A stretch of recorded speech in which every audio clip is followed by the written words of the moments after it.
മോനെ വാ. എടാ അങ്ങോട്ട് പോകരുതെന്ന് ഞാൻ പറഞ്ഞില്ലേ. നമ്മൾ പോലെ ഇത്ര വർഷങ്ങളായിട്ട് തെറ്റിലല്ലേ, പിണക്കത്തിലല്ലേ. അപ്പൊ ഇനി ഇനി അവിടെ പോയി കുത്തിരിക്കുന്നത് ഞാൻ എപ്പോഴും പറയുന്നില്ല എന്നോട്. ഞാൻ അത് അവനെ കളിക്കാൻ പോയത് കേട്ടോ. അത്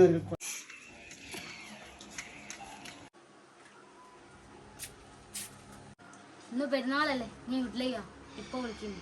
ഭക്ഷണം കഴിക്കും. അച്ഛൻ ചീത്ത അറിയും. അത് കുഴപ്പമില്ല, അച്ഛൻ അറിയാണ്ട് പോവാ. ആ മോനെ കേറി ഞങ്ങള് ഭക്ഷണം കഴിക്കട്ടോ. മോനോട് ഭക്ഷണം എടുത്ത് തരാൻ പറയും. മോനെ അച്ഛൻ പറയല്ലേ ഉണ്ടോ? ആ അച്ഛനെ വിളിച്ചു തരാം. ഷാജു അല്ല ഷാജു, നമ്മൾ ഇദ്ദേഹത്തിനാ തെറ്റി.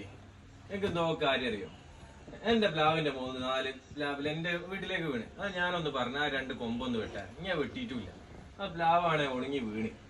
എന്നിട്ടും നമ്മൾ ആ പ്രശ്നം തീർന്നില്ല. ആ പ്രശ്നത്തിപ്പോ തുടങ്ങിയതാണ്. ഇത്ര കാലായി. ഇനി വാ പുറേക്ക് വാ, പെരുന്നാളാ വാ. ഈ ദിവസമെങ്കിലും നന്നായില്ലേ പിന്നെ എന്ത് ചെയ്താ? ഓളും കൂടി വരട്ടെ, ഓളെയും കൂടി വിളിച്ചു തരാം. നീ ഓടെ വിളിക്കണ്ട, ഓടെ രാവിലെ തൊട്ടേ ഉണ്ട് പുരയില്. എന്റെ ഓടെ സഹായിക്കുന്നേ. ആണോ? ഞാനോട് കാര്യം ചോദിക്കാം. എന്താ ആ പ്ലാവില്ലേ നമ്മളെ കരിഞ്ഞ, അതിന്റെ ചോട്ട് ഇങ്ങനെ മണ്ണെണ്ണ വെച്ചു? ഇല്ലല്ല, ഞാൻ മണ്ണെണ്ണ വെച്ചിട്ട് അങ്ങനെ കരിയാണ്ടല്ലേ. അമ്മയാണ് ആ പ്ലാവിന്റെ വീട്ടിൽ മണ്ണെണ്ണ വെച്ചേ.